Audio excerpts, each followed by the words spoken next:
Kostja. Welcome to the RevAmp podcast show. We're delighted to have you on board here today. And for those people at home who don't already have the pleasure of knowing you, could you just maybe introduce yourself, your role, and a little bit about the company where you're working now?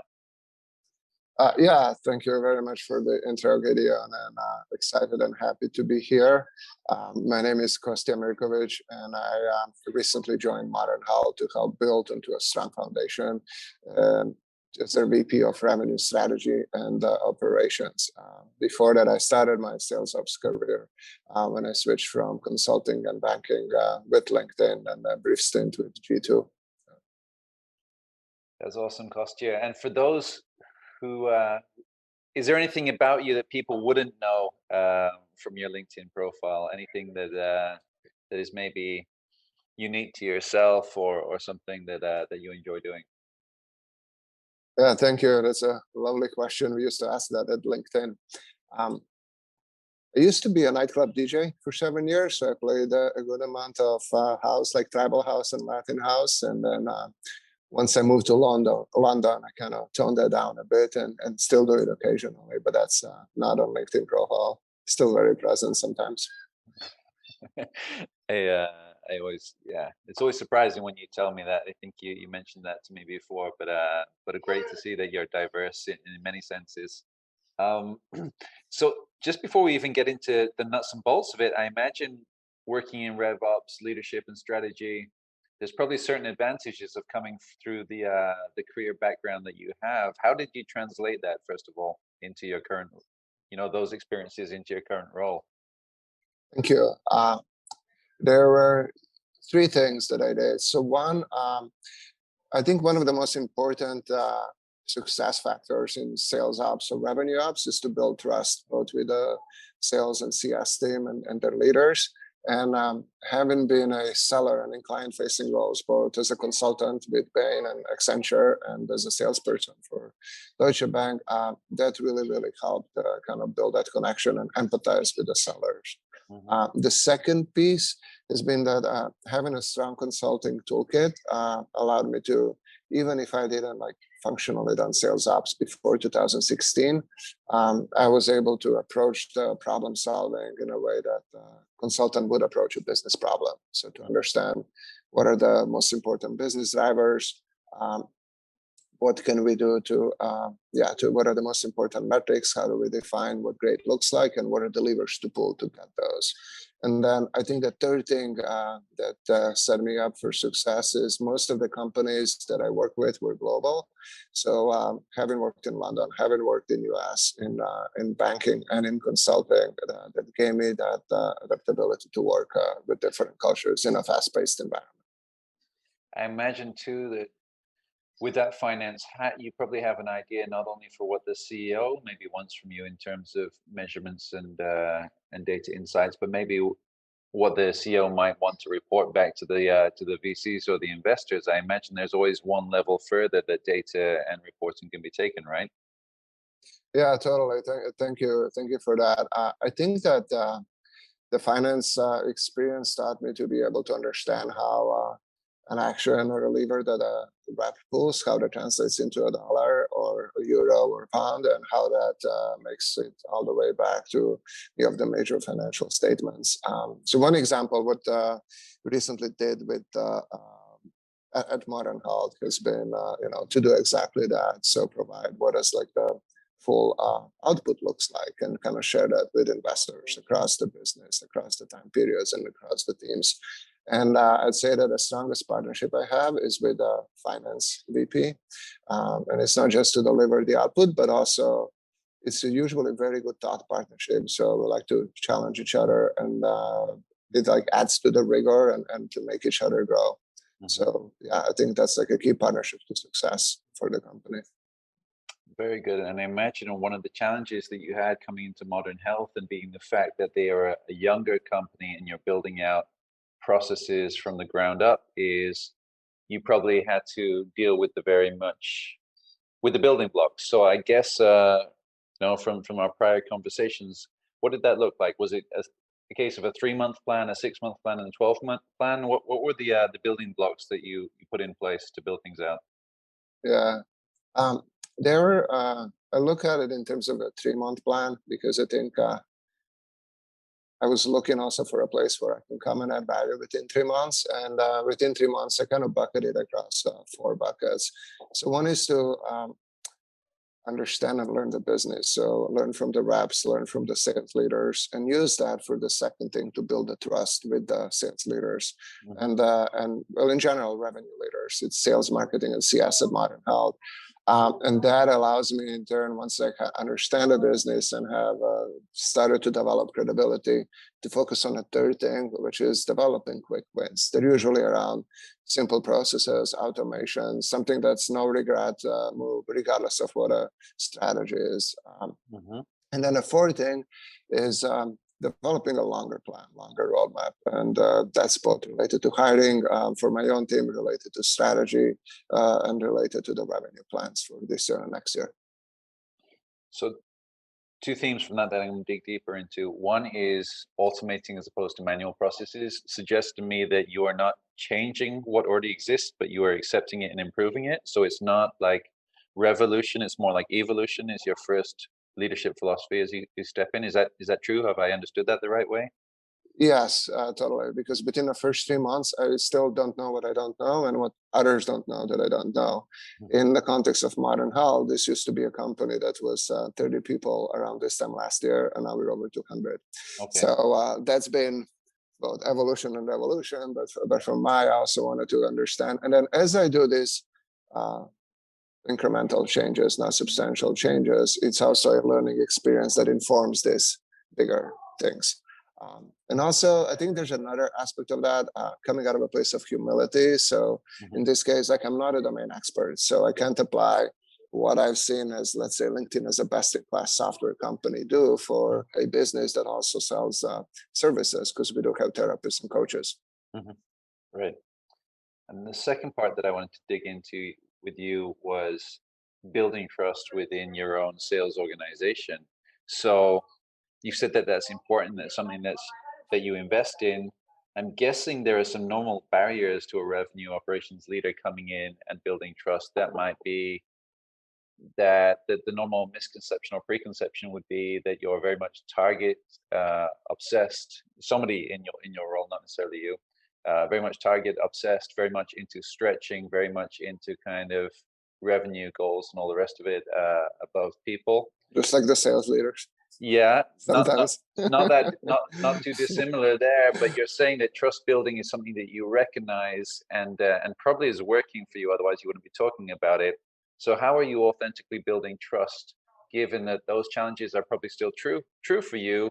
What are the methodologies that you're using? How are you empathizing with the salespeople, and where are you willing to stand up and advocate for them? Thank you. These are great questions. So the first is I like to educate myself on the content before I spend time live, and I think this is where Gong and Chorus help. It allows me to hear like the tone of different sellers, of sales leaders, and as well educate on the business. The second aspect is really to understand what's on top of the mind for the sales and sales leaders. And one of the questions that I like to ask is, how do you define success in addition to hitting your target?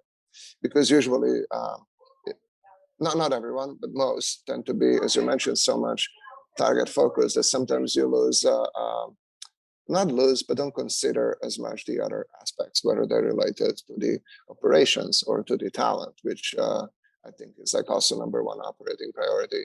So that I think demonstrates 2 things. One, that I do genuinely care and I'm interested, because for me to understand what's on top of their mind, it gives me information so I can focus on better and slot it if I think it's going to be something that's a quick win. If I think it's something that's maybe not relevant, but not for this month or this quarter. And then I think the second aspect of that is, and I heard this is in one of my interviews, is trust is definition of promises kept, or at LinkedIn we used to say consistency. So now that I have an understanding of the problems or challenges, committing and executing those, and the challenge, I think, the second half of your question as well is when you commit to executing that, and now the set of priorities change, so the inbound that comes in is different, kind of staying the course, because if I commit to the new inbound, I would automatically renegotiate on the old one. And I think having the trust in the first place is allows me to be in a space where I can say, hey, now this is totally makes sense, this priority or this change you want to make, or adding a new metric. But, we committed to these, and I think right now, if you were given everything, I would say we would still probably execute this one if we committed first, and then this one second. And because there's the trust in space, it usually allows a good cadence and moving forward, as well as allows me to manage and lead my team effectively, so they're not in a red space. What struck me for the first time, even though it's obvious, is, or should be obvious, is that once you have trust, then you have something to lose. I haven't heard it shared with me on the kind of ongoing podcast series, the spotlight for revenue operations leaders of how important trust is to them. And now you said it back to me. I realized that once you have it, you have something to lose. Once you have their trust, that's something that you can't gain twice. You maintain it, but you shouldn't or couldn't give it away once you have it. So that's really important. That's really fascinating. And I imagine on a very human level in sales, part of that is them ultimately seeing that they have a better chance of reaching their targets. I mean, it's not just that you will defend them when they're perhaps underperforming, but it's also that you're helping them to achieve their shared goal with you, which is to achieve, right? Yeah. So I guess they believe that your experience, your insights, your direction, your observations will ultimately get them towards that, and they're willing to do it in a new way, even if maybe it's unfamiliar to them. And that is an old adage for salespeople, right? Which is, this is the way that we've always done things, and therefore it's comfortable because it's familiar, and change is the chief cause of conflict for many, but perhaps not all. Do you have any specific best practices for introducing change or change management? I'm sure you do, because you worked in consulting for many years. So if you don't know change management, then it would have been a short career. Yeah, I'm gonna take a line from Jeff Weiner, the former CEO of LinkedIn. His strategy was, he would say, just because you said it doesn't mean it's gonna happen. And the flip side of that is repeat, repeat, repeat, and then repeat more. Because I think that's one thing, that communicating consistent message multiple times a day or multiple times a week is something that I think helps and ensures that that people are hearing the message and eventually following, or not following, but eventually they're buying into it. And one of the things that I'll give you a specific example. One of the first things that I look at, because you mentioned I am a bit biased towards metrics, is to understand what does the forecasting look like. In other words, do we know where we're tracking for the quarter and for the year as a total business? And with my time both at LinkedIn and G2 and now at Modern Health, I was able to build that process and got it like within less than an hour a week from the reps and sales leaders. But in order to do that, it requires a very specific brief communication from the salespeople, sales leaders, and myself. So you can get through 10, 15 reps in a given call. And one of the things, the second method, it's not just repeating, but also like giving the time. So like, hey, we're not going to get this right in the first and second time. It's probably going to take us a month, maybe 6 weeks to hit the iteration and the cadence. So, let's be compassionate. We know where we're driving forward, and we'll get there. So the flip side of that is something around the patience as well. Just on that prior note, I'm pretty sure, or correct me if I'm wrong, have you ever employed my wife or been coaching her? Because she's definitely an advocate for your repeat, repeat, repeat, and repeat philosophy. I hear that often at home. But on a more serious note, is it working? Yeah. Is the change management in a relationship working? No, not really, not with me, but probably with everybody else. Thanks for Now, sharing that, man.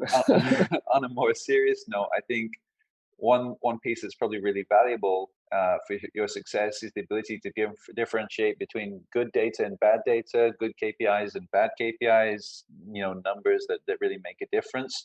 What is your lens, or essentially your lens for filtering the good from the bad when and reducing the noise? How do you go about that? Thank you. Another great question. I think this is where consulting toolkit came a lot, because like we got trained very well for sense checking and triangulating. So in other words, like how do you spot a number that's like off? So I would ask a question that something as a basis of comparison. So let's say if I see a data that like I'm coming in modern health and I see like what an average spend is, let's say per employee per month. I would like to understand, okay, well, how much do I spend? So I know I have had a coach in the past, I had a therapist in the past, well, I still have a coach. And I would try to understand like, okay, if I spend this much for, let's say, coaching session of $100, and now, and certainly, I would make an assumption about, from my own experience, kind of like heuristics rule, and then map it onto what I see, if the data that I see like makes sense. And that's something that I also like screen for when I hire people, because colleges don't teach that. Well, they haven't when I went. And so that's like the first thing. And then a second thing is I triangulate. I mean, sometimes I would just go and ask someone next to me when we were in the office, okay, does this look right to you? Like, or does this look off? And then usually, that's good enough. And even if it's slightly off, then I kind of peel the onion and expose the data. That does rely on one thing, that I assume that the technical aspect of building a model, or that if it's a model, or that the software that I'm looking is working. Mm-hmm. So, and for that, I have to have trust in other people. So it's back to the trust part. Yeah. So that's the immediate 3 months, and you're beyond that now at Modern Health, right? So yeah, just 2 days over. So that's the advantage of us now speaking before and speaking now. Now that you've just reached that 3-month milestone, did it go the way that you expected? Were there any kind of surprises along the journey as you look back? Thank you. On this one, no, there weren't that many surprises. Yeah, I think the same things that I entered in February, and I guess I would add to the previous question. I also adopt a hypothesis-driven approach, so I estimate what data I would expect to see, and that was something that I also learned at Bain. And it was same thing with the 90-day plan. Like I provided what I think it would be, keeping an open mind that it could be completely wrong. And it turned out that a lot of them were like right things to focus on coming in. And now it's taking that fourth bucket, which is a longer term plan, as well as with 22 coming around the corner. Framing what it looks like for 2022, and like setting the theme for growth and for plan for that. Wow. Tactically, that means producing OKRs for the next few weeks and sharing those. So you literally jumped from the 90-day kind of warming up period to perhaps the next 9 months of continuation and execution, and even before that, beyond that, there's the next year plan, which is also percolating right now for you. So it's been quite steep changes, right? 90 days, and then the rest of the financial year or calendar year, and then already beyond that, you're already starting to seed your planning for the following year. Yeah, that's surprising. Not as a criticism or negative, but that's also good. Well, for me, the way that I think about it, because it may help, is even if you have like a soft target, we do have a good understanding, and I have a good like gut feeling about both for 2022 and a year behind. Kind of working back from that, what are like some of the actions that are no regret? Like even if like a strategy shifts a little bit, which is unlikely, that what are the tactics that we can still do now before the half of 2020 to 2021? So it's kind of light touch on that beyond 9 months, and like heavy touch on how does that inform what we do now and doing that now. So how far are you willing to look back in order to look forward? I know you have the 3 months and 2 days under your belt right now. How far back did you look into the data in order to be able to look forward for 9 to 12 months onwards? I think for this business, yeah, it's 15 months, just because it has grown very rapidly since January 2018. So even if we have data, it needs to be the relevant data. So for this one, I would say 15 months. At G2, I would look for 2.5 years. At LinkedIn was 3 years. Well, depending on the business line, because some were acquired. But yeah, but for this one, yeah, it's that, and then also put like heavier weight on what happened last Q4. So 2020 Q4. Fantastic, Kostja. And Kostja, just my last question for you here: is there any question that I should have asked you today that I missed out through not knowing enough about you or your process? Was there any additional kind of information that you think would really share value to those listening at home? I think why sales ops or why revenue ops, and I'm gonna just give you a quick answer on that. So when I moved from London to San Francisco and decided to pivot into tech, I never heard of the field before, and it came as I was speaking with one of my friends who was in business development at LinkedIn. Like, hey, where do like MBAs and non-engineers go? He said, yeah, it's usually BD, biz ops, sales ops. I'm like, what's sales ops? So, and it's a really interesting thing because you're still doing a lot of what is similar work to consulting work with a little bit of systems, but it does have this proximity to the transaction and proximity to adding value from a top line growth that is fast-paced, and you have to balance what's happening in the current quarter, month, and a year or 2 years out. And those are the things that excite me, as well as I think the client-facing teams like salespeople and post-sales happen to be a lot of fun. So yeah, excited to be in the field. Fantastic, Kostja. Kostja, thank you so much for being a standout gentleman, sharing your insights, your knowledge, and your wisdom. I definitely would love to track your journey and your success. I'm sure modern health are on an upward curve right now, and there'll be a lot to see over the next year or two here. So thank you from myself and all of the RevAmp team. It's been a pleasure to have you on board here today, and look forward to staying in touch. Thank you so much, Gideon, and stay safe. Thank you. Bye. Cheers.